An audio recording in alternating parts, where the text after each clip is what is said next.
मोफत शिक्षण हक्क कायद्याअंतर्गत 2024-25 या शैक्षणिक वर्षासाठी प्रवेश प्रक्रिया मंगळवारपासून सुरू झाली असून 30 एप्रिलपर्यंत विद्यार्थ्यांचे प्रवेश अर्ज स्वीकारले जाणार आहेत. यंदा RTE अंतर्गत प्रवेश देणाऱ्या शाळा तसेच रिक्त जागांमध्ये मोठ्या प्रमाणामध्ये वाढ झाली आहे. जिल्ह्यातील 2616 शाळांनी RTEसाठी नोंदणी केली आहे. या अंतर्गत जिल्ह्यातील तब्बल 36,828 विद्यार्थ्यांना दर्जेदार शाळांमध्ये मोफत प्रवेश मिळणार आहे.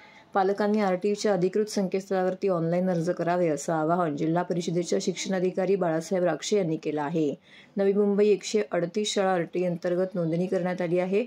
समाजातील दुर्बल, वंचित आणि शैक्षणिक व सामाजिकदृष्ट्या मागास घटकातील बालकांना मोफत व उच्च प्रतीचे व दर्जेदार शिक्षण मिळावे यासाठी शासनातर्फे RTEतर्फे 25% अंतर्गत शाळा प्रवेश प्रक्रिया राबवण्यात येत आहे. यंदा ठाणे जिल्हा परिषद, सर्व पंचायत समित्या व महापालिका क्षेत्रातील अनुदानित, विनाअनुदानित व खाजगी शाळांमध्ये ही प्रवेश प्रक्रिया राबवण्यात येत आहे. मागील वर्षी ठाणे जिल्ह्यातील 658 खाजगी व विनाअनुदानित शाळांमध्ये ही प्रक्रिया राबवण्यात आली होती.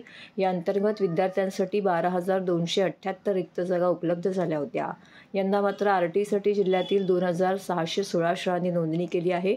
या अंतर्गत जिल्ह्यातील तब्बल 36,828 विद्यार्थ्यांना दर्जेदार शाळांमध्ये मोफत प्रवेश मिळणार असल्याचे जिल्हा परिषदेच्या प्राथमिक शिक्षण विभागाकडून सांगण्यात आलं आहे.